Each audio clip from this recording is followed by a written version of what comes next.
وما آتاكم الرسول فخذوه وما نهاكم عنه فانتهوا واتقوا الله إن الله شديد العقاب. السلام علیکم ورحمۃ اللہ وبرکاتہ. نحمدہ ونصلی علی رسولہ الکریم. اشہد ان لا الہ الا اللہ وحدہ لا شریک لہ واشہد ان محمدا عبدہ ورسولہ. اما بعد.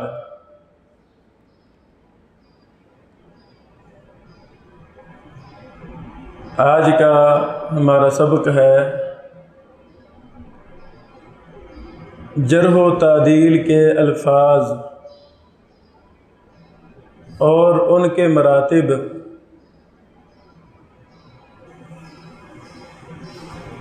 جب ہم کتب جرح و تعدیل پڑھتے ہیں ہر راوی پر ہمیں مختلف قسم کے الفاظ جرح و تعدیل کے لحاظ سے ملتے ہیں. مثلا ثقۃ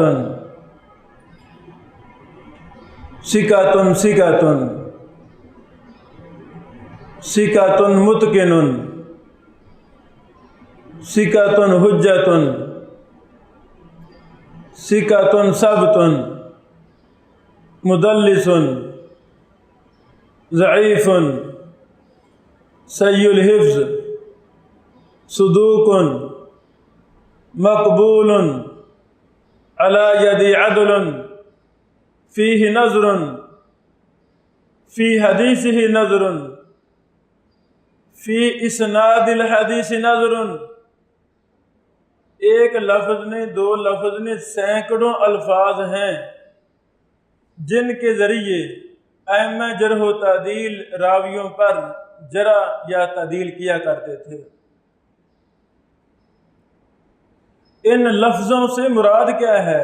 ان کی معرفت یہ بہت ضروری کام ہے.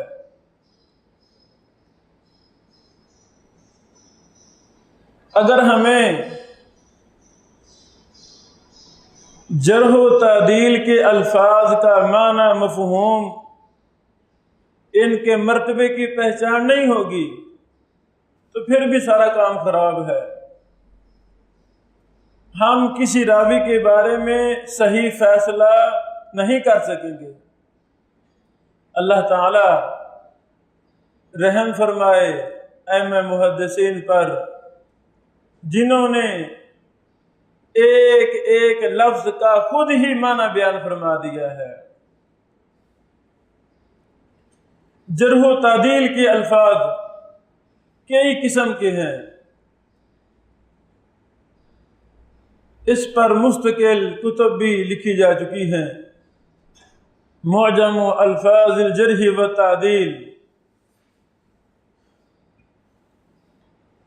الفاظ الجرح و تعدیل، قلیلۃ الاستعمال وغیرہ وغیرہ، اور بھی کئی کتابیں ہیں. چند ایک باتیں کہ اگر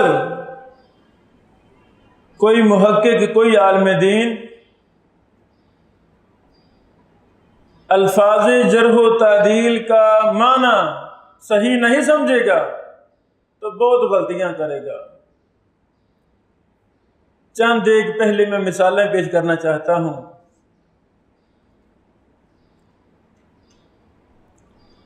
ایک لفظ ہے علی ید عدل.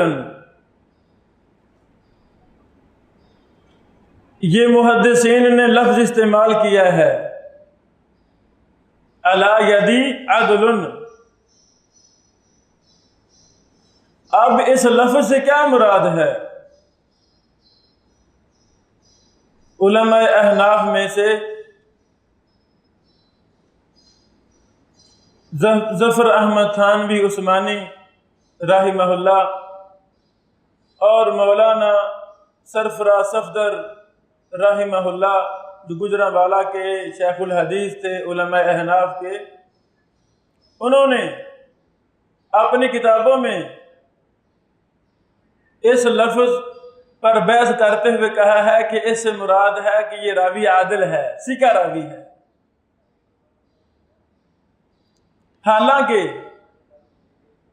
محدثین کے ہاں یہ لفظ راوی کی توثیق نہیں بلکہ تضعیف کے لیے استعمال ہوتا ہے کہ یہ راوی ضعیف ہے۔ مثلا امام ابو حاتم رازی رحمہ اللہ نے الا یدی عدل، یہی لفظ جبارہ بن مفلس راوی کے بارے میں کہے ہیں، اور ساتھ یہ بھی کہا ہے کہ ہوا الا یدی عدل مثل القاسم بن شیبہ، جبارہ بن مفلس اور قاسم بن محمد بن ابی شیبہ دونوں ہی سخت ضعیف راوی ہیں۔ الجرح والتعدیل جلد نمبر 1 صفحہ نمبر 550 میں یہ قول ہے۔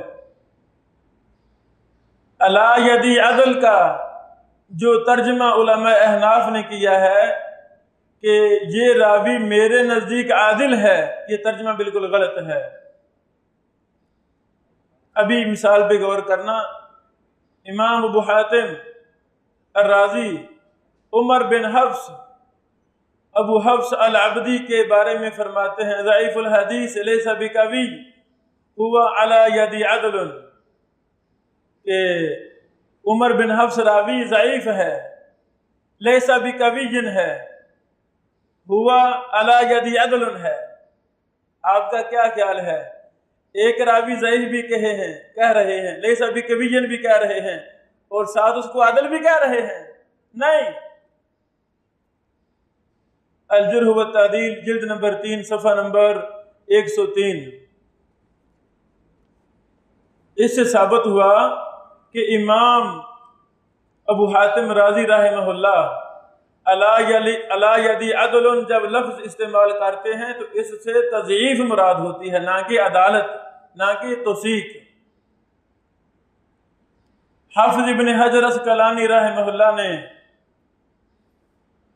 لکھا ہے تہذیب التہذیب جلد نمبر 9 صفحہ نمبر 142 میں کہ الا یدی عدل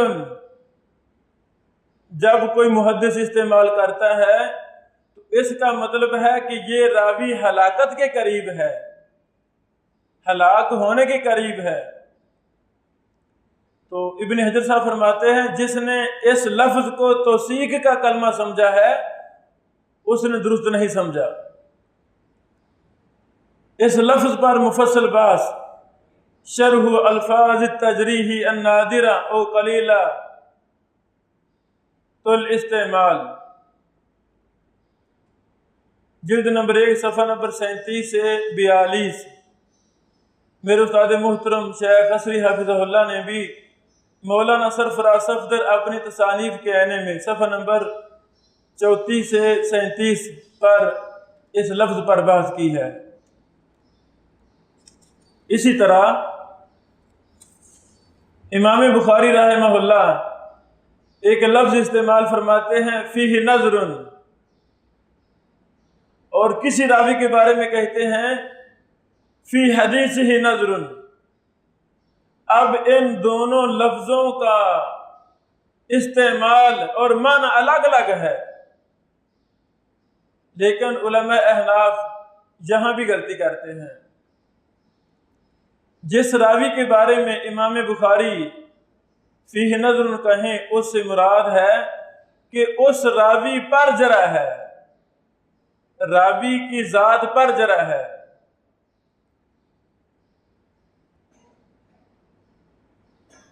بعض دفعہ امام بخاری رحمہ اللہ کسی راوی کے بارے میں کہہ دیتے ہیں فی حدیثہ نظر، تو اس کا مطلب ہے راوی کی ذات پر جرح نہیں، اس راوی سے مروی جو روایت ہے، جو حدیث بیان کر رہے ہیں، اس کی حدیث میں نظر ہے۔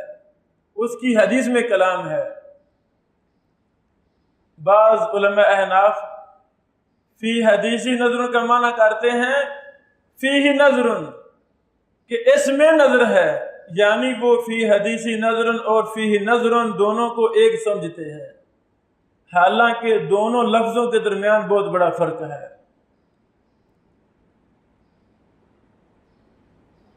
التنقیل عبد الرحمن مولوی یمانی رحمہ اللہ، جلد نمبر 1 صفحہ نمبر 205، اس میں ان لفظوں پر تفصیلی بحث موجود ہے۔ اس طرح ایک لفظ ہے مقبول۔ مقبول علماء احناف نے اس لفظ کو سمجھنے میں بھی غلطی کی ہے۔ مقبول کا یہ نہیں مطلب کہ یہ راوی سکا ہے، عموماً ہمارے ہاں تو یہی ہے نا جی، یہ مقبول ہے تو یہ سکا راوی ہے، اللہ اکبر، حالانکہ اس کا مطلب سکا نہیں ہے۔ ابن حجر عسقلانی رحمہ اللہ نے تقریب التہذیب کے مقدمہ میں شروع کے اندر لفظ مقبول پر بحث کی ہے کہ میں تقریب التہذیب کے اندر جس راوی پر مقبول لفظ کے ساتھ حکم لگاؤں گا تو مقبول سے میری مراد کیا ہوگی؟ آپ کا کیا خیال ہے؟ جو محدث اپنی کتاب میں استعمال ہونے والی الفاظ جرح کی خود وضاحت کرے وہ مانی جائے گی، یا کہ دوسرا قاری پڑھنے والا جو سمجھے وہ مانی جائے گی؟ یعنی ائمہ محدثین نے الفاظ جرح کا معنی خود متعین کیا ہے۔ مقبول سے امام ابن حجر عسقلانی رحمہ اللہ کی مراد کیا ہے؟ تقریب کے مقدمہ میں لکھتے ہیں جس کا مطلب یہ ہے جس راوی کی قلیل روایات ہوں اور اس میں کوئی ایسا سبب نہ ہو جس کی بنا پر اس کی حدیث کو ترک کیا جائے، ایسے راوی کی طرف میں مقبول کے لفظ سے اشارہ کروں گا۔ جہاں اس کا مطابق ہوگا، جہاں اس راوی کا مطابق مل جائے گا اس وقت یہ مقبول ہوگا، اگر مطابق نہیں تو وہ لین الحدیث ہوگا۔ یعنی یہ کس نے بات کہی ہے؟ ابن حجر عسقلانی رحمہ اللہ نے بذات خود مقدمہ تقریب کے اندر مقبول کا مطلب واضح کیا ہے۔ ظفر احمد تھانوی عثمانی رحمہ اللہ وہ جا بجا اپنی فقہ حنفی کی تائید میں آنے والی روایات کو صحیح ثابت کرنے کے لیے جن راویوں پر ابن حجر رحمہ اللہ نے مقبول کا حکم لگایا ہے اور خود معنی بھی بتا دیا کہ مقبول کب ہے؟ جب وہ اس کا کوئی مطابق ہے، اگر مطابق نہیں ہے تو وہ لین الحدیث ہے، ضعیف راوی ہے، کمزور راوی ہے۔ لیکن وہ اپنی کتاب اعلاء سنن کے اندر جا بجا مقبول سے مراد کہتے ہیں یہ سکا راوی ہے۔ کتنا نقصان ہو گیا۔ ان چند ایک مثالوں سے یہ ہمیں اس مسئلہ کی اہمیت اور دقت کا علم ہوتا ہے کہ محدثین کے جرح و تعدیل کے الفاظ کا معنی، ان کے مرتبوں کی پہچان یہ بہت ہی ضروری ہے، ورنہ علم جرح و تعدیل سارے کا سارا عبث اور فضول ثابت ہوگا۔ ابھی میں مراتب جرح و تعدیل پر ہم بحث کرتے ہیں۔ جرح و تعدیل کے الفاظ ایک جیسے نہیں ہیں کہ جو بھی محدث لفظ استعمال کرے اس کا درجہ ایک ہی ہے، نہیں، ایسی بات نہیں ہے، بلکہ ائمہ محدثین نے ان کے مرتبے مقرر کیے ہیں کہ پہلے مرتبے کی الفاظ جرح یہ لفظ ہوں گے، دوسرے مرتبے میں جرح کے الفاظ یہ ہوں گے، تیسرے میں یہ، پانچویں اور چھٹے میں یہ۔ اسی طرح توثیق کے الفاظ ان کے بھی درجے ہیں، ان کے مرتبے ہیں۔ الفاظ کے الگ الگ مرتبے ہیں. عام فہم انداز میں آپ ایسے سمجھیں، گالی دینا گناہ ہے تو گالیوں کے بھی درجے ہیں نا، گالیوں کے بھی درجے ہیں، کچھ زیادہ سخت ہیں، کچھ ہلکی گالیاں ہیں، کچھ ہم برداشت کر جاتے ہیں، لیکن کچھ کو گالی نکالے تو ہم اس کو مارنا شروع کر دیتے ہیں، یعنی درجے بندی ہے. ایسے ہی توثیق، جن الفاظ کے ساتھ راوی کو ثقہ قرار دینا ہے، راوی کی روایت کو قبول کرنا ہے ہم نے، تو راوی کیسا ہوگا؟ وہ بھی الفاظ ہیں، ان الفاظ کی بھی درجہ بندی ہے. ہم اپنی زبان میں کہہ دیتے ہیں جی وہ اچھا بندہ ہے، اچھا بندہ ہے، اور کوئی آ جائے ماشاءاللہ وہ جی بہت اچھا ہے، کوئی اور آ جائے کیا کمال ہے وہ بندہ، سبحان اللہ، یعنی ہم اس طرح باتیں پھر بھی کہتے ہیں یار بندہ اچھا ہے پر نہ کچھ گڑبڑ ہے اس میں، کہتے ہیں نا ہم. تو یہ کیا ہے؟ یہ جرح کے مرتبے ہیں. تمام ضعیف راوی ایک درجے کے نہیں ہیں، تمام ثقہ راوی ایک درجے کے نہیں ہیں، تمام علماء ایک درجے کے نہیں ہیں، بلکہ مرتبے ہیں. سبحان اللہ. ائمہ محدثین کس قدر اللہ رب العالمین سے ڈرنے والے تھے. اگر کسی راوی کے حفظ کے اندر خرابی ہے تھوڑی سی، تو اس کے لیے ایسا لفظ استعمال کیا ہے جس سے یہی سمجھا جائے کہ اس کے حافظے میں خرابی ہے، باقی اس کی ذات میں، اس کے ثقہ ہونے میں کوئی خرابی نہیں ہے. یعنی انہوں نے پوری تحقیق، پوری ایمانداری کے ساتھ راویوں کے ساتھ ناانصافی نہیں کی، ظلم نہیں کیا. ایسے نہیں کیا کہ جس نے چھوٹی سی غلطی کی ہے،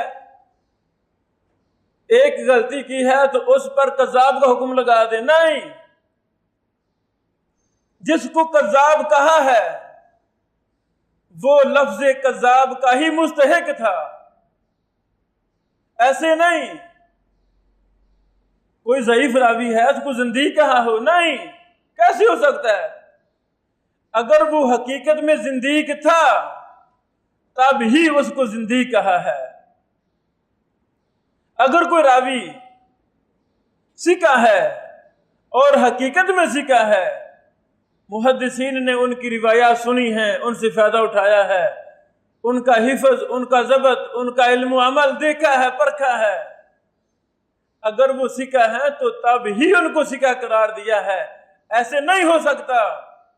راوی تو ضعیف و محدثین اپنی مرضی سے، اپنی خواہش سے، اپنے استاد ہونے کی حیثیت سے، رشتہ دار ہونے کی حیثیت سے فیصلہ بدل لیں اور ضعیف کو ثقہ قرار دینا شروع کر دیں. یہ نہیں ہو سکتا. یعنی ان باتوں سے اندازہ ہوتا ہے ائمہ محدثین کتنے اعتماد والے لوگ تھے. انہوں نے ناانصافی نہیں کی، بلکہ اتباع قرآن و سنت کے مطابق ہمیشہ سچ بولا ہے. انہوں نے پیمانہ اور میزان قائم کیا تھا. اس میزان میں، اس پیمانے میں کوئی بھی آئے، بڑا ہو، چھوٹا ہو، سردار ہو، کوئی بھی شخص آئے، اس کو انہوں نے معافی نہیں دی. جتنی تعریف کا کوئی مستحق تھا اسے وہی تعریف دی ہے، نہ کمی کی ہے نہ زیادتی کی ہے. مراتب جرح و تعدیل، یہ سب سے پہلے امام ابن ابی حاتم رحمہ اللہ نے تقدمۃ المعرفہ لکتاب الجرح والتعدیل، الجرح والتعدیل کتاب کے شروع میں ایک جلد مقدمہ ہے، اس کے آخری صفحے سے پہلے جرح و تعدیل کے مراتب لکھے ہیں. پھر وہاں سے ہی استفادہ کرتے ہوئے ضروری تھوڑی بہت تبدیلی کر کے امام ذہبی رحمہ اللہ نے اپنی کتاب میزان الاعتدال، جس میں صرف ضعیف راوی جمع کیے ہیں، اس کے مقدمہ میں جرح و تعدیل کے الفاظ کے مراتب پر بحث کی ہے، پھر اور بھی محدثین نے بحث کی ہے۔ آخر میں امام ابن حجر اسقلانی رحمہ اللہ، امام الجرح و تعدیل، انہوں نے تقریب التہذیب کے شروع کے صفحات میں مقدمہ لکھا ہے۔ اس مقدمہ کے اندر ابن حجر رحمہ اللہ نے الفاظ جرح و تعدیل کے مراتب پر بحث کی ہے۔ یہ تمام مراتب کو سامنے رکھتے ہوئے آسان انداز میں عام فہم مراتب جرح و تعدیل جو ہم نے ان کتابوں سے استفادہ کرتے ہوئے تفصیل لکھی ہے وہ آپ کے سامنے پیش خدمت ہے۔ اوسق الناس یہ لفظ ہے، اوسق الناس، اوسق جیسا کہ ہم سب جانتے ہیں اس میں تفضیل ہے۔ جب کسی راوی کے بارے میں توثیق کرنی ہو اور محدثین اس کو کہیں اوسق الناس،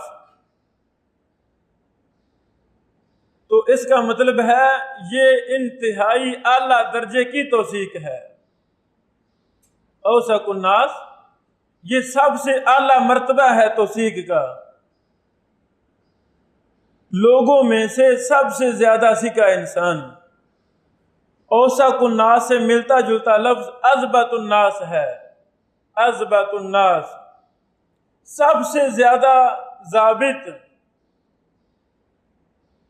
فلان الیہ المنتہا فی التثبت، فلاں راوی پر ثقاہت ختم ہے۔ یہ 3 لفظ ہو گئے، اوسق الناس، اضبط الناس، فلان الیہ المنتہا فی التثبت۔ یہ ایسے لفظ ہیں جب کسی راوی پر بولے جائیں گے تو ہم آنکھیں بند کر کے کہہ دیں گے یہ راوی اعلیٰ درجے کا ثقہ ہے، اور یہ توثیق کا پہلا مرتبہ ہے۔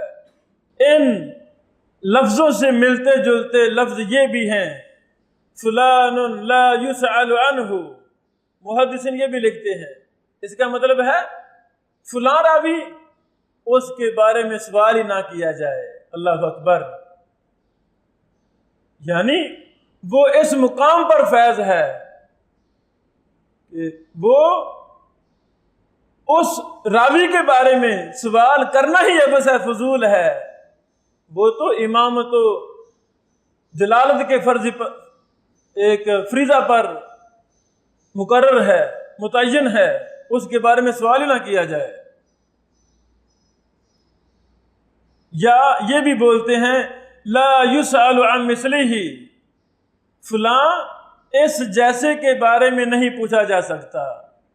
یہ الفاظ توثیق کے الفاظ میں سے سب سے پہلے مرتبے کے ہیں۔ دوسرا مرتبہ ثقۃ ثقۃ،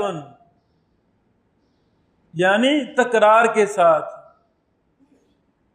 اگر کوئی محدث کسی راوی کے بارے میں بولے ثقۃ ثقۃ، تو توثیق کے الفاظ کو 2 بار کہنا مزید توثیق کے لیے ہے، تو یہ توثیق کا دوسرا مرتبہ ہے۔ یا کوئی کہہ دے ثقۃ ثبت، تو ثبت اور ثقۃ ایک ہی معنی ہے، ان میں فرق نہیں ہے۔ تیسرا مرتبہ ہے ثقۃ حجۃ، لفظ ثقۃ کے ساتھ لفظ حجۃ بھی ملایا جائے۔ ایسا توثیقی لفظ جو عدالت و ضبط دونوں کی گواہی دے رہا ہو مگر اس میں تاکید نہ ہو، جیسے ثقۃ یا حجۃ وغیرہ۔ چوتھا مرتبہ توثیق کا صدوق، ایسے الفاظ جو راوی کی تعدیل تو کریں لیکن اس کے مکمل ضبط کی شہادت نہ دیں۔ ثقہ، یہ راوی ثقہ ہے۔ یہ مسئلہ اچھی طرح سمجھ لیا جائے کہ لفظ ثقہ میں 2 چیزیں آتی ہیں۔ یہ راوی عادل بھی ہے اور ضابط بھی ہے۔ جس راوی میں دونوں صفتیں ہوں گی، عدالت بھی ضبط بھی، اس پر محدثین بولتے ہیں ثقہ۔ لیکن اگر کوئی ایسا راوی ہے اس میں عدل ہے، عدالت پوری ہے، لیکن ضبط کے لحاظ سے خفیف ہے، اللہ اکبر، اتباع قرآن و سنت میں عمل میں وہ پورا ہے، اللہ کا ولی ہے، لیکن چیز کو یاد رکھتا بھی ہے، آگے بیان بھی کرتا ہے، لیکن جو اچھا ضبط ہونا چاہیے، جس طرح چیز یاد ہونی چاہیے اس سے کچھ کم ہے، ضبط میں کچھ ہلکا ہے، اللہ اکبر۔ تو ائمہ محدثین نے اتنا باریک فرق کرتے ہوئے اس کو ثقہ نہیں کہا، اس کو صدوق کہا ہے۔ صدوق، اگر کسی سند میں سارے راوی ثقہ ہیں تو وہ حدیث صحیح لذات ہی ہے۔ اگر وہ سند میں سارے ثقہ ہیں، صرف ایک راوی صدوق درجے کا ہے جس کا ضبط کچھ خفیف ہے، تو صدوق راوی کی روایت حسن روایت ہوگی، حسن لذاتی جسے ہم کہتے ہیں۔ لفظ صدوق کے ساتھ اسی مرتبہ میں استعمال ہونے والے لفظ ہیں مأمون۔ اگر مأمون لفظ بول دیا جائے، محدثین بولتے ہیں، اس کا مطلب بھی یہی ہے کہ یہ راوی صدوق ہے۔ لا بأس بہ، یہ لفظ بھی بولتے ہیں، صدوق انشاء اللہ، یہ بھی اسی درجے کا ہے۔ یا محلہ صدق، اس کا مرتبہ صدق ہے، صدوق مرتبہ ہے۔ یہ سارے الفاظ توثیق کے چوتھے مرتبے کے ہیں۔ صدوق راوی کی روایت حسن ہوگی کیونکہ اس راوی کا ضبط کچھ خفیف ہوتا ہے۔ پانچواں طبقہ، فلان شیخ، جرح و تعدیل کی کتابوں میں یہ بھی ہمیں کئی راویوں پر بات ملتی ہے کہ فلاں شیخ ہے۔ ایک شیخ ہمارے ہاں ہے، ہمارے ہاں تو ماشاءاللہ یہ کلمہ تعریف ہے کہ فلاں اپنے فن میں ماہر ہے، لیکن جب جرح و تعدیل میں لفظ شیخ بولا جائے گا وہاں کیا مراد ہوگی؟ یہ بہت ہی اچھا نقطہ سمجھنے والا ہے۔ یہ ایسا لفظ ہے لفظ شیخ جس کے بارے میں نہ توثیق معلوم ہے نہ جرح معلوم ہے، یعنی کتنے ایسے راوی ہیں جن کو شیخ کہا گیا ہے، تو شیخ کیا توثیق ہے؟ شیخ سے مراد ثقہ ہے؟ ثقہ مراد نہیں ہے۔ لفظ شیخ سے مراد صدوق ہے؟ صدوق مراد نہیں ہے۔ اس کے اپوزٹ لفظ شیخ یہ جرح ہے؟ نہیں، جرح بھی نہیں ہے، تو پھر کیا ہے؟ اللہ اکبر۔ شیخ، فلان شیخ، ایسے الفاظ جس میں راوی کی توثیق معلوم ہو، نہ تجریح، نہ توثیق معلوم ہے نہ جرح معلوم ہے، اس کے بارے میں کہتے ہیں فلان شیخ، یا کہہ دیتے ہیں روا عنہ الناس، لوگوں نے اس سے روایت کی ہے۔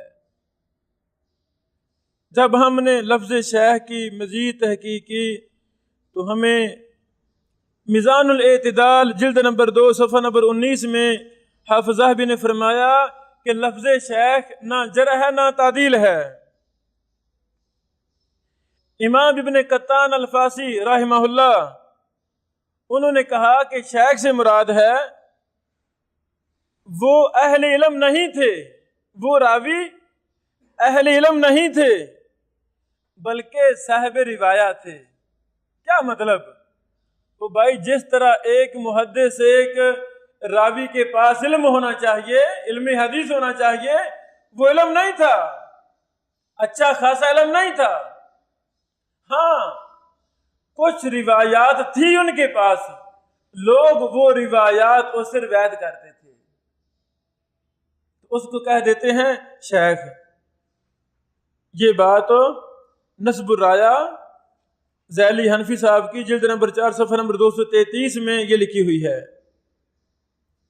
امام ابو حاتم رازی نے ایک راوی کے بارے میں کہا شیخ لیس بمتقن، کیا مطلب؟ وہ شیخ ہے لیکن متقن سکا نہیں ہے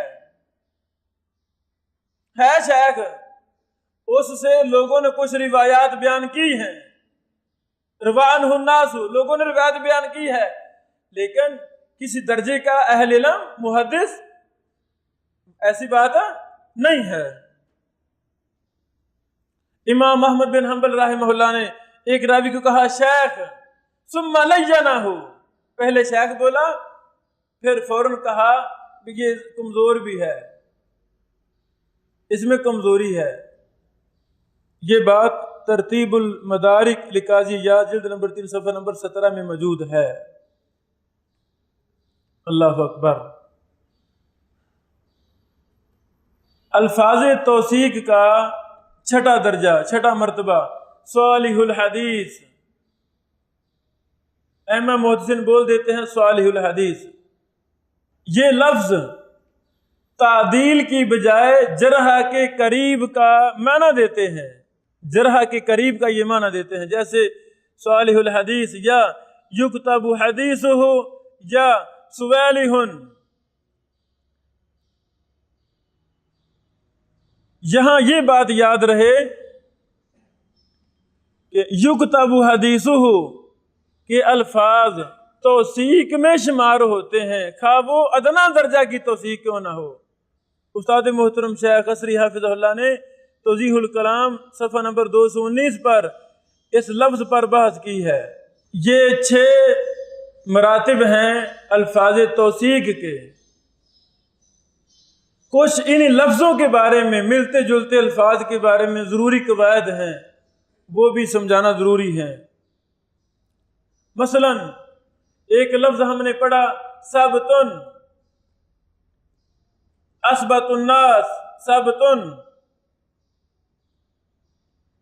تو ثبتن کے با پر اگر جزم پڑی جائے، سکون جسے ہم کہتے ثبتن پڑھا جائے، پھر اس سے اور مراد ہے اگر با پر زبر پڑی جائے ثابتن، پھر اس سے اور مراد ہے۔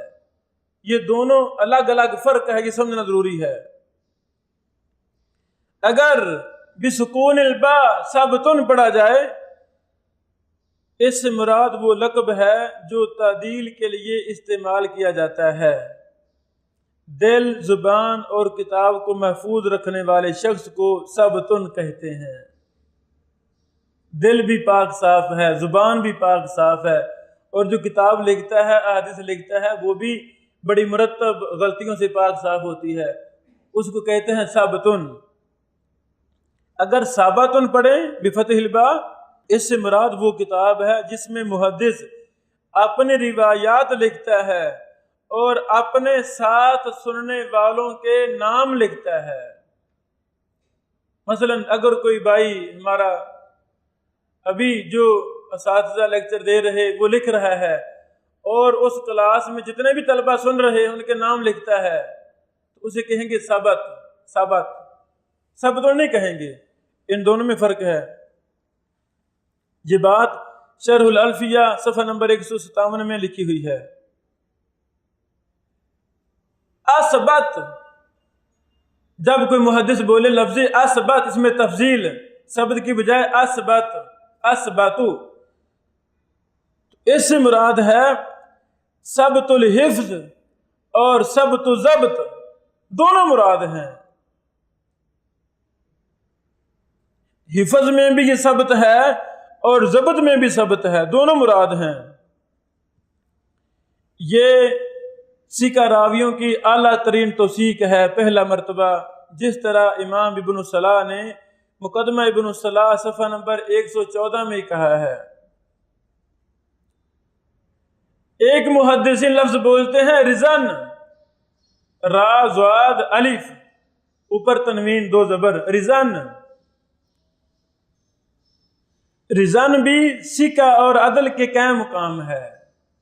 لفظ رزان بھی سکہ اور عدل کے قائم مقام ہے. الجرح و تعدیل میں بہت زیادہ راویوں کے بارے میں یہ لفظ استعمال ہوا ہے. بعض لفظ رزان کو رضین لکھ دیتے ہیں جو کہ غلط ہے. لفظ رزان ہے، رضین نہیں ہے، اس کو رضا نہیں لکھنا چاہیے. ایک اور نکتہ، اگر کسی راوی کے بارے میں ہو سکاتن لہو اوہام، راوی سکہ ہے لیکن اس کی غلطیاں بھی ہیں، کچھ اوہام ہیں. یاد رہے لہو اوہام کہنے سے سکہ راوی کا درجہ نیچے ہوتا نہیں. آپ ایسے سمجھیں وہ غلطی سے کون بچا ہے؟ غلطی سے کوئی بچا نہیں. سبحان اللہ، یہ ایک الگ داستان ہے جو ائمہ محدثین سے روایات کو بیان کرتے وقت جزوی چھوٹی موٹی غلطیاں ہوئیں. وہ کتب علل کے اندر ہمیں وہ غلطیاں ملتی ہیں کہ فلاں امام شعبہ، سبحان اللہ، اتنے بڑے امام اور محدث، اب ان سے بھی کچھ غلطیاں ہوئی ہیں. انہی غلطیوں پر ایک ابھی موجودہ محدث عالم دین نے تمام محدثین کی غلطیوں پر ایک کتاب تیار کی ہے. 8 جلدوں میں وہ مطبوع ہے، چھایا ہو گئی ہے. یعنی جو محدثین سے جزوی ایک لفظ اضافہ کرنے میں، ایک حرف زیادہ کرنے میں چھوٹی چھوٹی غلطیاں جو ہوئی ہیں انہیں جمع کر کے کتاب تیار کر دی ہے. تو آپ کا کیا خیال ہے، غلطی سے کون بچا ہے؟ کوئی نہیں بچا. یہ چھوٹی موٹی غلطی سے راوی کا سکہ ہونا سکہ ہی رہتا ہے، لہو اوہام سے اس کا درجہ کم ہوتا نہیں. یہ بھی بات یاد رکھنی ہے. بعض محدثین کہہ دیتے ہیں سکاتن انشاء اللہ، یہ بھی لفظ بول دیتے ہیں. سبحان اللہ، ائمہ محدثین نے ان لفظوں پر غور کیا کہ اس محدث نے سکاتن کیوں نہیں بولا، سکاتن انشاء اللہ کیوں بولا ہے. تو اس سے مراد کہ محدث اس راوی کو اچھی طرح نہیں جانتا، یا اس کی توثیق میں شک تھا. محدث کو راوی ٹھیک تھا، اچھا تھا، لیکن کیا بالضبط میں کہہ سکتا ہوں کہ یہ سکہ ہے؟ ابھی جو تحقیق میری ہونی چاہیے تھی وہ تحقیق میری نہیں ہوئی، تردد تھا، شک تھا، تو اس کو کہہ دیا سکاتن انشاء اللہ. لسان المیزان جلد نمبر 4 صفحہ نمبر 27 میں یہ بات موجود ہے. لفظ سکہ، سبحان اللہ، جب ہم ائمہ محدثین کی کتب کا مطالعہ کرتے ہیں تو انہوں نے لفظ سکہ کے ساتھ اور بھی کوئی نہ کوئی لفظ کو استعمال کیا ہے. مثلا جیسے میں نے بولا سکاتن انشاءاللہ، اب اس میں تردد آ گیا نا، محدث کو تردد ہے اس لیے لفظ انشاءاللہ بڑھا دیا. کبھی کہہ دیتے ہیں سکاتن اجمعت الامت علی الاحتجاج بہ، یہ سکہ ہے، اس راوی کے ساتھ حجت پکڑنے میں امت کا اجماع ہے. سبحان اللہ، کیا مطلب کہ اس راوی کی توثیق میں محدثین متفق ہیں، کوئی شک و شبہ نہیں ہے، اعلیٰ درجے کا سکہ راوی ہے. یہ لسان المیزان جلد نمبر 4 صفحہ نمبر 27 میں ہے. بعض دفعہ کہہ دیتے ہیں سکاتن باجماع، سکاتن باجماع، کیا مطلب؟ اس راوی کے سکہ ہونے پر اجماع ہے، بالاتفاق یہ سکہ ہے، کسی کی کوئی مخالفت نہیں ہے. لسان المیزان جلد نمبر 4 صفحہ نمبر 27. کبھی کبھی کہہ دیتے ہیں سکاتن بلا سنیا، کیا مطلب؟ یہ راوی بغیر کسی استثناء کے سکہ ہے. لسان المیزان جلد نمبر 4 صفحہ نمبر 27.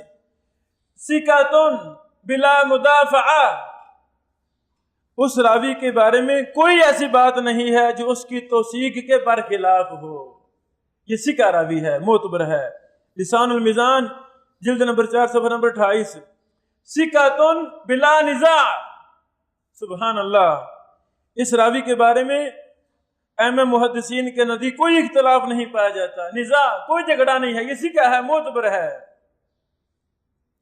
پھر ثقۃ ثبت، ثقۃ ثقۃ یا ثقۃ ثقۃ ثقۃ، یہ تمام لفظ الفاظ توثیق کے سب سے اعلیٰ مرتبے کے لفظ ہیں۔ لسان المیزان جلد نمبر 2 صفحہ نمبر 29۔ کبھی کبھی محدثین بول دیتے ہیں ثقۃ ربما اخطأ، راوی ثقہ ہے لیکن بعض دفعہ غلطی کا مرتکب ہوا ہے، سبحان اللہ۔ لسان المیزان جلد نمبر 4 صفحہ نمبر 30۔ حضرات گرامی، یہ میں نے کوئی 15-20 لفظ بولے ہیں، لفظ ثقہ۔ ائمہ محدثین کی قبروں پہ اللہ کروڑوں رحمت نازل فرمائے۔ اللہ تعالیٰ نے اس جماعت محدثین کو منتخب ہی اسی لیے کیا تھا، پیدا ہی اسی لیے کیا تھا کہ وہ حدیث کی حفاظت کریں۔ اگر ہمارے پاس کی بات ہوتی جیسے ہم ہیں، اللہ کی قسم اب کی علماء ان ائمہ محدثین کی عدالت و ثقافت کا کیسے مقابلہ کر سکتے ہیں؟ اب تو جو میرا استاد ہے وہ میرا ہے، اس کی میں گن گاتا جاؤں گا، میرا استاد ہے، میرا تقلید کروں گا۔ میرے استاد سے بڑا دوسرا محدث موجود ہے، اس کے خلاف میں زبان درازی ہی کرتا رہوں گا، کیونکہ وہ میرا استاد جو نہیں ہے، اینٹی گروپ ہے نا میرا۔ ہم انصاف نہیں کرتے، ہم انصاف نہیں کرتے۔ وہ ائمہ محدثین تھے جو حقیقت میں اللہ رب العالمین کی اولیاء تھے، جو اللہ تعالیٰ نے قرآن مجید میں فرمایا ہے کہ اللہ کے ولی نہ ڈرتے ہیں، نہ خوف کرتے ہیں، نہ غم کرتے ہیں۔ اللہ کی قسم اس آیت کریمہ کے صحابہ کرام کے بعد اگر کوئی مصداق ہیں تو ائمہ محدثین کی جماعت مصداق ہے۔ یہ نہیں جو ہمارے قبر پرست بھائیوں نے مشہور کر دیا اولیاء، یہ اولیاء ہیں، یہ اولیاء نہیں تھے۔ جیسے لفظ اہل سنہ والجماعہ یہ چھین کر چوری کر کے بدعت و خرافات پر فٹ کر دیا گیا، ایسے اولیاء کا لفظ جو صحابہ کرام، تابعین، ائمہ محدثین، امام بخاری، امام ابو داود، امام ابن ماجہ، امام ابن ابی شیبہ، اللہ کی قسم یہ جماعت اولیاء تھے۔ افسوس کہ ان سے لفظ چوری کر کے ظالموں نے غلط جگہ پر استعمال کیا۔ اللہ اکبر۔ یہ کچھ ضروری باتیں تھیں مراتب توثیق پر۔ آگے ہم پڑھتے ہیں مراتب جرح۔ توثیق کے بھی 6 مرتبے تھے، جرح کے بھی 6 مرتبے ہیں۔ پہلا مرتبہ فیہ مقال، جس راوی کے بارے میں محدثین کہیں فیہ مقال، اس کا مطلب ہے جس راوی کے اندر جرح میں ہلکی پھلکے انداز میں اس پر جرح کرنی ہے، نرم جرح، ایسے الفاظ جرح جن میں نرمی ہو۔ یہ ضعف کی انتہائی ہلکی صورت ہوتی ہے مگر یہ تعدیل کے قریب ہوتی ہے، یعنی فیہ مقال یہ نرم ترین ہلکی ترین جرح ہے اور یہ تعدیل کے قریب قریب ہے۔ فیہ مقال اس رائے میں کلام ہے، یا کہا جائے فلان لین الحدیث، فلاں حدیث میں نرم ہے، یا کہا جائے غیرہ اوثق منہ، دوسرا اس سے زیادہ سکہ ہے۔ متابعت یا شاہد میں اسے تسلیم کیا جاتا ہے ایسے راوی کو، اگر منفرد ہو تو پھر اسے تسلیم نہیں کیا جائے گا۔ یہاں پر ایک اور بطور تنبیہ عرض کرنا چاہتا ہوں لین الحدیث کا معنی کیا ہے؟ یہ بھی ہم نے محدثین سے بات لینی ہے، ورنہ ہر کوئی اپنی مرضی کے مطابق، اپنی خواہشات کے مطابق ان الفاظ جرح کا معنی خود کرتا پھرے گا۔ بعض احناف نے لین الحدیث کا معنی کیا ہے حدیث میں وہ ضعیف ہے۔ استغفر اللہ، حدیث میں وہ ضعیف ہے۔ لین الحدیث کا معنی یہ نہیں ہے، یہ غلط معنی ہے۔ حالانکہ اصطلاحاً لین الحدیث کے یہ معنی قطعاً نہیں ہے۔ حافظ ابن حجر عسقلانی رحمہ اللہ نے تقریب و تہذیب کے مقدمہ میں الفاظ جرح و تعدیل کے مراتب بیان کرتے ہوئے لین الحدیث کو 6 اور ضعیف کو 8ویں مرتبہ میں ذکر کیا ہے۔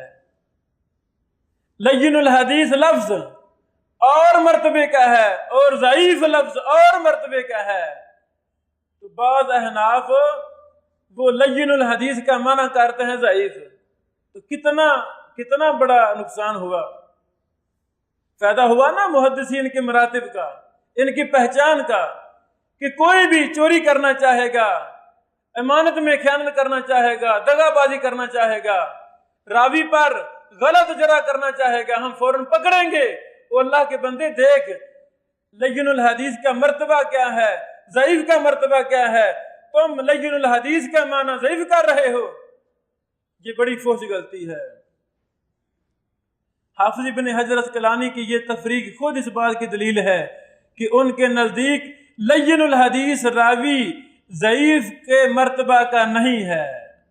الجرح والتعدیل جلد نمبر 1 صفحہ نمبر 37، میزان الاعتدال جلد نمبر 1 صفحہ نمبر 3 پر یہ تفصیل دیکھی جا سکتی ہے۔ دوسرا درجہ ہے جرح کے الفاظ کے مراتب کا، فلان لا یکتب حدیث، ایسا لفظ جو راوی کی عدم کتابت حدیث کی صراحت کرے۔ کیا مطلب؟ کہ اس راوی کی روایت نہیں لکھی جائے گی۔ لا یکتب حدیث، فلاں سے حدیث نہیں لکھی جاتی، تو یہ دوسرا درجہ ہے۔ تیسرا درجہ رد حدیثہ، محدثین نے اس کی حدیث کو رد کر دیا تھا۔ ایسے الفاظ جس میں راوی کے ناقابل حجت ہونے کی صراحت ہو یا اس سے ملتے جلتے الفاظ ہوں جن سے راوی کا شدید ضعف سامنے آتا ہے، جیسے رد حدیثہ، اس کی حدیث علماء نے رد کر دی تھی، تو اسی درجے کا لفظ ہے ضعیف جداً۔ ضعیف جداً بھی رد حدیثہ کے مرتبے کا لفظ ہے۔ یا لہو مناکیر، اس راوی کی کئی ایک روایات منکر ہیں، یہ سارے ایک ہی مرتبے کے الفاظ جرح ہیں۔ متہم بالکذب یا متہم بالکاذب، یہ زیادہ بہتر ہے، متہم بالکاذب، یہ چوتھا درجہ ہے۔ وہ الفاظ جن کے ذریعے علماء نقد نے راوی پر جھوٹ بولنے کا الزام لگایا۔ یاد رکھیں، سبحان اللہ، اگر کوئی راوی حدیث رسول صلی اللہ علیہ وسلم میں جھوٹ بولتا تھا، اس کو محدثین کذاب کہتے تھے۔ اگر کوئی راوی حدیث رسول میں جھوٹ نہیں بولتا بلکہ اپنی عام لین دین اور اپنے عام معاملات میں، دنیاوی باتوں میں جھوٹ بولتا تھا، اس کو وہ کذاب نہیں بلکہ متہم بالکذب کہتے تھے۔ اللہ اکبر! ہے کوئی قوم جو اتنا باریک فرق کرے؟ جھوٹ کی قسمیں بنا دی محدثین نے۔ اگر کوئی رسول اللہ صلی اللہ علیہ وسلم کی حدیث میں جھوٹ بولتا ہے اس کو کذاب کہا، لیکن کہ اپنی عام باتوں میں جھوٹ بولتا ہے، لین دین میں جھوٹا ثابت ہوتا ہے وغیرہ وغیرہ، دنیاوی معاملات میں، اس کو کذاب نہیں کہا بلکہ کیا کہا ہے؟ متہم بالکاذب۔ لطیفہ، یہ مسئلہ یاد رہے گا ایک شیخ نے ایک عالم دین کو کہا کذاب، یہ فلاں کذاب ہے۔ تو جب ان کے شاگردوں کو پتہ چلا کہ فلاں نے کذاب کہہ دیا ہے، حکم لگ گیا ہے، تو اس بھائی نے فون کیا، شیخ صاحب کذاب کی کیا تعریف ہے، کذاب کی کیا تعریف ہے؟ وہ چپ آگے سے خاموش۔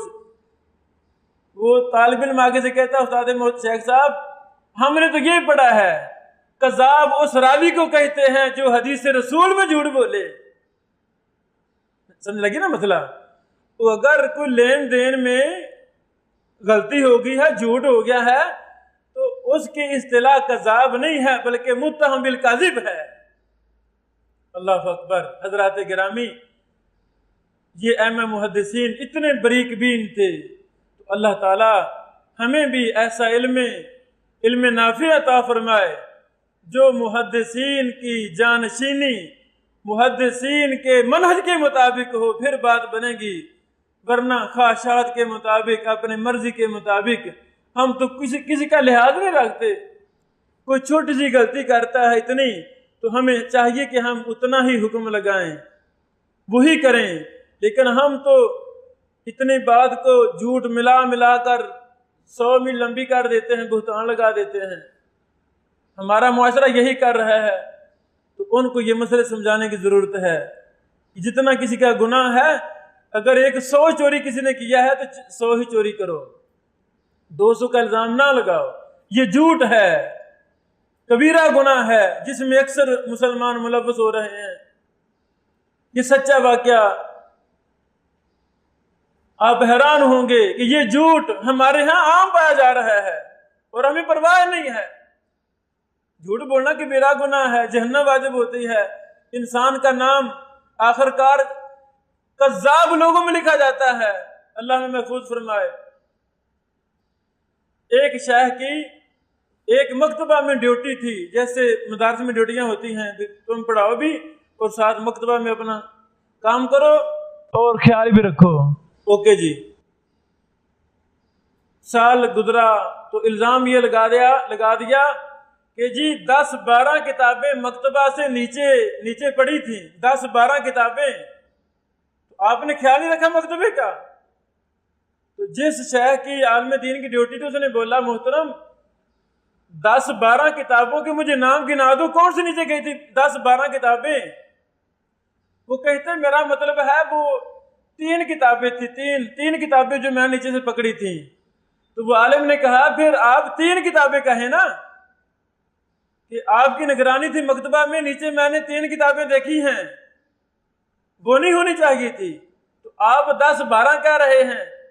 اچھا، وہ آگے سے مدرسے والے کہتے ہیں محترم کہ اگر 3 نیچے آ جائیں تو اس کا مطلب ہے 10-12 بھی آ سکتی ہیں، اس لیے میں نے بولی 10-12۔ وہ عالم نے آگے سے کہتے ہیں کہ محترم آپ ایسے کہیں اگر 3 آ سکتی ہے تو نیچے 1,00,000 بھی آ سکتی ہے، 1,000 بھی آ سکتی ہے، 10-12 کیوں کہا؟ اللہ کی قسم یہ جھوٹ ہے۔ تو بھائی 3 کتابیں نیچے ہیں نا، تو ہم کیا کہیں؟ کتنی کتابیں کہیں؟ محترم نیچے 3 کتابیں میں نے دیکھی ہیں، بات ختم ہوئی۔ اللہ ہمیں ہدایت دے، اللہ ہم پہ رحم فرمائے۔ ہم اپنی باتوں میں پتہ نہیں ایک دن میں کتنے جھوٹ بول جاتے ہیں۔ بات چھوٹی سی ہوتی ہے، اس میں اتنا مبالغہ کرتے ہیں، اس کو ہم آسمانوں تک لے جاتے ہیں، اور ہم ہوتے بھی علماء ہیں، ہمیں پتہ بھی نہیں ہوتا کہ میں جھوٹ بول رہا ہوں۔ نہیں، اگر میرے باپ کا حقیقی قاتل بھی میرے ہاتھ آ جائے، میرے ابو کو قتل کرنے والا مثال کے طور پر، تو مجھے حکم ہے اس کے ساتھ بھی تم نے انصاف کرنا ہے۔ وَلَا يَجْرِمَنَّكُمْ شَنَآنُ قَوْمٍ عَلَىٰ أَلَّا تَعْدِلُوا اعْدِلُوا هُوَ أَقْرَبُ لِلتَّقْوَىٰ۔ اس کا یہی مطلب ہے۔ اس آیت کی زندہ مثال اگر ہم نے دیکھنی ہے، اللہ کی قسم وہ ائمہ محدثین کی مثال ہے۔ انہوں نے انصاف پر مبنی یہ حکم لگائے ہیں۔ یہ جرح و تعدیل کا فن کوئی کھیل تماشا نہیں ہے جیسے مرضی ہم اس کو سمجھتے رہیں، بلکہ ہمیں ائمہ محدثین نے جس طرح سمجھایا ہے، ہمیں تتبع کے ساتھ، تحقیق کے ساتھ اسی طرح سمجھنا چاہیے، تحقیقی حدیث میں اسی طرح لاگو کرنا چاہیے، ورنہ سارا کام خراب ہو جائے گا۔ اللہ اکبر۔ متہم بالکذب وہ الفاظ جن کے ذریعے علماء راوی پر دنیاوی باتوں میں جھوٹ بولنے کا الزام لگائیں، یا اتہموہ، یہ لفظ بول دیتے ہیں اتہموہ، تو اس کا بھی مطلب یہی ہے، دنیاوی معاملات میں وہ متہم ہے۔ یسرق الحدیث، وہ حدیث چوری کرتا تھا، یا ساکت الحدیث، یا متروکن، یا لیس بثقہ، یہ سارے لفظ الفاظ جرح کے چوتھے طبقہ کے ہیں۔ اللہ اکبر۔ یہاں پر بھی ایک دو بہت ہی اہم نکتے میں سمجھانا چاہتا ہوں۔ متروک الحدیث، کس راوی کو کہتے ہیں متروک الحدیث؟ ہم محدثین سے پوچھتے ہیں، اے اولیاء کی جماعت، اے جرح و تعدیل کے ائمہ، جب آپ نے متروک الحدیث کہا تو اس کا مطلب کیا تھا؟ اللہ اکبر۔ ہمیں امام شعبہ رحمہ اللہ ان کا جواب ملتا ہے، اس سے مراد وہ راوی ہے جو متہم بالکذب ہو، جس کی غلطیاں زیادہ ہوں، اس راوی کو ہم کہتے ہیں متروک الحدیث یا متروک۔ شرح الالفیہ للسخاوی صفحہ نمبر 160 161 میں یہ بات موجود ہے۔ متروک اور متروک الحدیث دونوں ایک ہی مراد ہے۔ ایسا راوی جس کو چھوڑنے پر محدثین کا اتفاق ہو گیا کہ جی اس روایت نہیں لینی، اس کو چھوڑ دو۔ اب ہوتا ہے نا، کسی عالم دین میں کمی ہو جائے، کوتاہی ہو جائے، بڑا گناہ سرزد ہو جائے، تو بڑی جماعت کے امیر، ناظم وغیرہ، اونچے عہدیداران وہ اعلان لگا دیں فلاں کو نہیں بلانا، فلاں کو چھوڑ دو۔ چلو یہ تو حسد بغض کی وجہ سے بھی ہو جاتا ہے کہ جی یہ پہلے مرکزی میٹنگ میں تھا، دعویٰ میں گیا ہے تو کیوں گیا ہے، اس کو چھوڑ دو۔ یہ تو غلط باتیں ہیں نا بھائی۔ سارے اللہ رب العالمین کے دین کی سربلندی کے لیے کام کر رہے ہیں۔ ہمیں ہر وہ شخص کا ساتھ دینا چاہیے جو قرآن و سنت کی سربلندی کے لیے کام کر رہا ہے، اس کے ساتھ ہماری جان، ہمارا پیسہ، سب کچھ حاضر ہے، کوئی مسئلہ نہیں ہے۔ یہ تنظیمیں، چھوٹی موٹی تنظیمیں، ان کا یہ نہیں مطلب کہ ایک دوسرے کے خلاف ہم کفر کے فتوے لگائیں، نہیں، جو بھی بھائی دین کا کام کر رہا ہے ہمیں اس کا ساتھ دینا ہے، ورنہ کفریہ شرکیہ باتیں لازم آتی ہیں جو ہمارے احباب کرنا شروع کر دیتے ہیں۔ اللہ ہمیں اس عظیم فتنہ، موجودہ دور کے بہت بڑے فتنہ سے اللہ ہمیں محفوظ فرمائے۔ ہم قرآن و سنت کے متبع بنیں اور ہمارا ماٹو، ہمارا منہج یہی ہو کہ ہم نے قرآن و حدیث کو عام کرنا ہے۔ بس ہر وہ شخص کا ہم ساتھ دیں گے جو اتباع قرآن و حدیث کا نعرہ لگاتا ہے اور وہ متبع ہے قرآن و حدیث کے، اہل حدیث ہے، سلف صالحین کے پیروکار ہیں، ہم ان کے ساتھ ہیں۔ بات ختم ہوئی۔ ایک لفظ محدثین بولتے ہیں تارکہ فلان، تارکہ فلان کا معنی متروک نہیں ہے۔ یہاں بھی کی غلطی کر جاتے ہیں، تارکہ فلان کہا جاتا ہے یہ رائے متروک ہے، حالانکہ یہ فوج غلطی ہے۔ تارکہ فلان سے مراد ہے کہ ایک محدث نے اس سے لکھنا چھوڑ دیا تھا، بات ختم ہوئی۔ متروک تمام محدثین مراد ہیں، تمام نے چھوڑ دیا۔ تارکہ فلان، فلان نے، ایک نے اس سے لکھنے روایتیں چھوڑ دی تھی، فرق ہوا نا زمین آسمان کا۔ تو تارکہ فلان کو اصطلاحی متروک قرار دینا یہ فوج غلطی ہے، ایسے نہیں ہونا چاہیے۔ آگے 5واں درجہ، کذاب، ایسے الفاظ جو راوی کے جھوٹا ہونے کو مبالغہ کی حد تک پہنچا دیں اور وہ رسول اللہ صلی اللہ علیہ وسلم کی حدیث میں جھوٹ بولے۔ حضرات گرامی، یہاں پر میں اپنے آپ کو، آپ بھائیوں کو نصیحت کرنا چاہتا ہوں، جب بھی ہم رسول اللہ صلی اللہ علیہ وسلم کی طرف کسی حدیث کو منسوب کرنے لگیں، ہمیں 100 بار سوچ لینا چاہیے کیا یہ حدیث صحیح ہے کہ ضعیف۔ اگر صحیح ہے، ہمیں یقین ہے، پھر ہم منسوب کریں کہ جی اللہ کے نبی صلی اللہ علیہ وسلم نے فرمایا یہ حدیث ہے، پھر آگے بیان کر دیں۔ ورنہ کتنے علماء، کتنے خطبہ، کتنے اساتذہ، وہ کتنی پبلک، کتنے SMS کے شوقین، کتنی فیس بک پر چیزیں نشر کرنے والے شوقین، تبلیغ میں، نشر و اشاعت میں، دین کو عام کرنے میں محبت کرنے والے، لیکن ان کو یہ پتہ نہیں ہوتا اس علم کا یہ روایت ضعیف ہے کہ صحیح ہے، ان کو پتہ نہیں ہوتا، ایسے وہ شیئر کرتے رہتے ہیں، جھوٹی روایات، من گھڑت روایات، اپنی طرف سے وضع کردہ روایات۔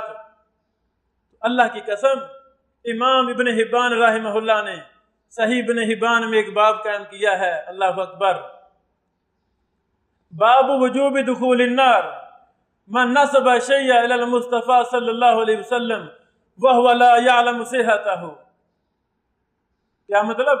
اس شخص کا جہنم میں جانا واجب ہے جو نبی صلی اللہ علیہ وسلم کی طرف کوئی چیز منسوب کر دے اور اس کو اس حدیث کی صحت کا پتہ ہی نہیں ہے، علم ہے نہیں، صحیح کیا ضعیف کیا ہے، ایسے سنی سنائی باتیں آگے شیئر کر رہے ہیں۔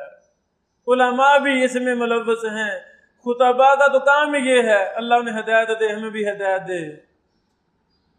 یہ بہت اہم مسئلہ ہے، پہلے ہم تحقیق کریں، اساتذہ ہیں، کتب ہیں رجال کی، کتب تحقیق الحمدللہ اردو میں آ چکی ہیں، عربی میں مطبوع ہیں، ہم ان سے فائدہ لیں، معتبر محدثین کو لازم پکڑیں کہ جی اس حدیث کو فلاں محدث نے صحیح کہا ہے، ہم انشاءاللہ بری ہو گئے، الحمدللہ۔ اس کو جی امام ابن خزیمہ نے صحیح کہا ہے، ہم بری ہیں۔ اس روایت کو امام ابو حاتم نے صحیح کہا ہے، امام بخاری نے صحیح کہا ہے، امام ترمذی نے صحیح کہا ہے، امام البانی نے صحیح کہا ہے۔ کسی بھی محدث کی تصحیح جو آپ کے پاس ہے، آپ اس کا نام لے کر بیان کر دیں اور اس نے کہا بھی ہو، اللہ کی قسم ہم بری ہو گئے ہیں۔ اگر وہ روایت ضعیف ہے یا جو بھی مسئلہ ہے اس کی تحقیق میں ہم انشاءاللہ قصوروار نہیں ہیں، اگر قصوروار ہے تو تحقیق کرنے والا ہے، ہم بری ہیں انشاءاللہ، اس کا ہمیں اہتمام کرنا ہے۔ قذاب یا یازع الحدیث، یہ ایک ہی مرتبہ ہے، وہ حدیث گڑتا تھا۔ یا دجال، دجال بھی بولتے ہیں، دجال سے یہ نہیں مراد جو کانا دجال آئے گا آخر میں قرب قیامت، وہ نہیں مراد، بلکہ وہ دجال بھی چونکہ دھوکے باز ہوگا، بڑے دھوکے دے گا پبلک کو گمراہ کرنے کے لیے، جہنم میں لے جانے کے لیے۔ تو یہ جو راوی ہے دجال جس کو کہتے ہیں، ایسا راوی جو سب سے زیادہ دھوکے باز فراڈیا ہے، اس کا کام ہی دھوکے دینا ہے۔ یہ 5واں طبقہ ہے۔ 6واں طبقہ اکذب الناس، اس میں تفضیل کے ساتھ اکذب الناس، وہ الفاظ جو راوی کی عادتاً جھوٹا ہونے کے بارے میں آگاہ کریں، یہ جرح کی انتہائی اعلیٰ قسم ہے۔ جیسے اکذب الناس، لوگوں میں سے سب سے زیادہ جھوٹا۔ اسی درجے کے کچھ اور بھی الفاظ ہیں، مثلا رکن الکاذب، رکن الکاذب، جھوٹ کا ستون، یعنی یہ تو جھوٹ کا ستون ہے، یہ بھی بہت سخت لفظ ہیں۔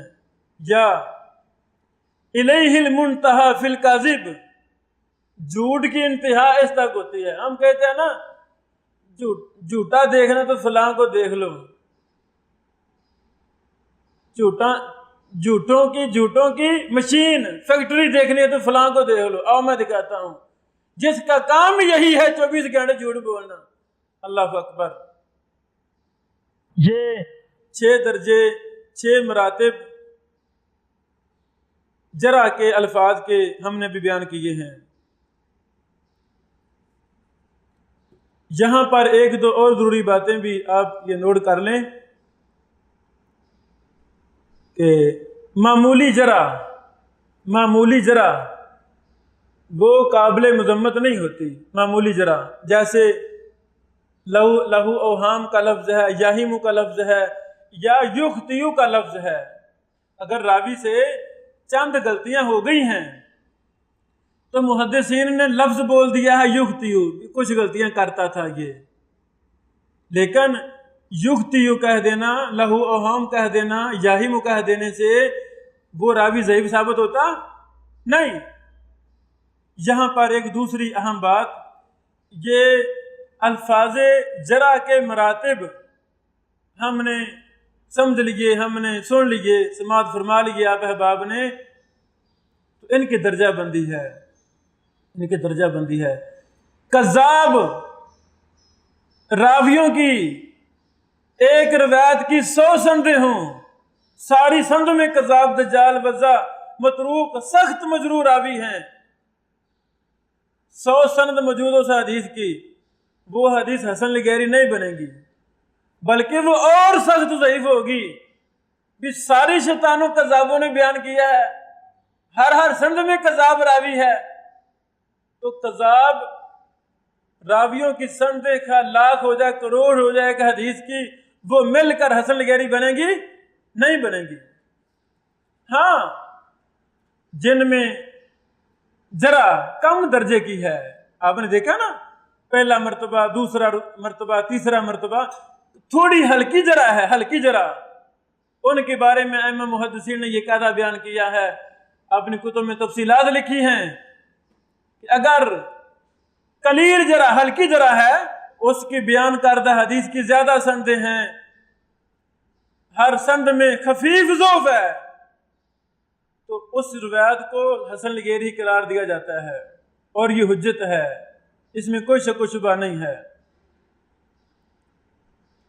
ہم نے ابھی ایک اپنی کتاب شائع کی تھی، تخریج و تحقیق اصول و ضوابط کے نام سے، اس کا آخری باب اسی پر ہے کہ جو بعض احباب کو موجودین میں سے، مرحومین میں سے جو اشکالات لازم آئے، عربی عبارتیں نہ سمجھنے کی وجہ سے، محدثین کے اصول جرح، مراتب جرح نہ سمجھنے کی وجہ سے ان کو غلطی لازم آئی، تو ان کے شکوک و شبہات ہم نے وہ سارے تفصیل کے ساتھ بیان کیے ہیں، نیٹ پر بھی وہ مضامین ہمارے ہیں، اور کتاب بھی ہم نے وہ سارے شامل کر دیے ہیں۔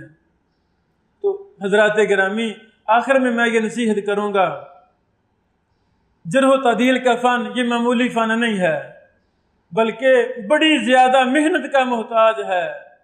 پھر اس فن کے ماہر علماء جہاں بھی ہوں، ان سے ہمیں بہت زیادہ استفادہ کرنا ہوگا۔ پھر آخری بات یہ ہے کہ اپنے اساتذہ کی باتیں دوسرے محدثین پر پیش کرنا بڑا ضروری ہے۔ اللہ اکبر! کچھ محدثین کہا کرتے تھے، اے طلبہ، میری باتوں کو دوسرے شیوخ پر پیش کیا کرو تاکہ تمہیں میری غلطی کا پتہ چل سکے۔ جو طلبہ ایک ہی خاص استاد کو لازم پکڑ لیتے ہیں، اسی درجے کے یا اس درجے سے زیادہ بڑے محدث کو دیکھنا پسند نہیں کرتے، ان سے رابطہ کرنا پسند نہیں کرتے، ان کے پاس جانا پسند نہیں کرتے، اللہ کی قسم جو استاد کو غلطی لگی ہوگی وہی غلطی اس کے شاگرد کو بھی لگے گی۔ اگر استاد میں گمراہی ہے تو وہی گمراہی اس کے شاگردوں میں بھی ہوگی، پھر وہی گمراہی غلطی، منہجی غلطی، وہ شاگردوں سے آگے شاگردوں میں منتقل ہوتی جائے گی، جس کا نقصان ہو رہا ہے اور ہوگا۔ غلطی کا ازالہ کیا ہے کہ اگر مجھے ایک شیخ سے محبت ہے تو محبت ہونی چاہیے، اساتذہ سے فائدہ اٹھانا چاہیے، لیکن جو مجھے استاد محترم منہج دے رہے ہیں، سوچ فکر دے رہے ہیں، اصول دے رہے ہیں، ان اصولوں کو، اس منہج کو میں دوسرے محدثین پر پیش کروں۔ استاد محترم فلاں شیخ یہ کہتے ہیں، آپ کی کیا رائے ہے؟ میں تبادلہ خیال کروں، مذاکرہ کروں، ہاں دونوں شیوخ کے دلائل آپ کے سامنے ہوں گے، پھر حق اور سچ کو سمجھنے کے اندر بہت زیادہ ہمیں مدد ملے گی۔ افسوس جس قوم نے بھی اپنے استاد محترم کے علاوہ دوسرے سے استفادہ کرنا چھوڑ دیا، وہ خیر کثیر سے محروم ہو گئی ہے وہ قوم۔ وہ گمراہی کی پٹڑی پر چل پڑیں گے، غلط منہج کو عام کریں گے، اور ان کو پتہ بھی نہیں ہوگا کہ ہم کتنی فوش اور کتنی بڑی غلطیوں میں ملوث ہیں۔ یہ جو ابھی ہم اللہ کی توفیق سے پھر اپنے اساتذہ کی خاص دعاؤں اور ان کی محنتوں سے آپ کے سامنے کچھ گفتگو کر رہے ہیں، یہ عام اجازت ہے۔ ہماری ہر بات پاکستان کے محدثین ہی نہیں، پوری دنیا کے محدثین پر پیش کی جائے۔ اگر کوئی محدث ہماری غلطی واضح کرے تو ہمیں ضرور، اگر میں زندہ ہوں تو مجھے پہنچائی جائے۔ اگر ان کی بات دلال و براہین کے ساتھ ٹھیک ہوئی، اللہ کی قسم ہم فوراً رجوع کریں گے اپنی بات سے۔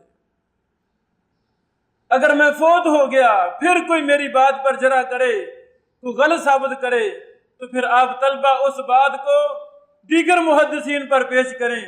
انشاءاللہ جب تمام محدثین دیکھیں گے اس بات کو، پھر حق اور سچ واضح ہو جائے گا، کس کی بات غلط ہے، کس کی بات ٹھیک ہے۔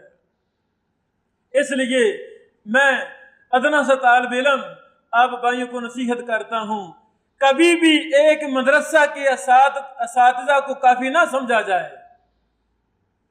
مثلا میں جامعہ محمدیہ اکاڑا میں پڑھتا ہوں، وہاں پر محدثین کی جماعت پڑھا رہی ہے، ہمیں ان سے محبت ہے۔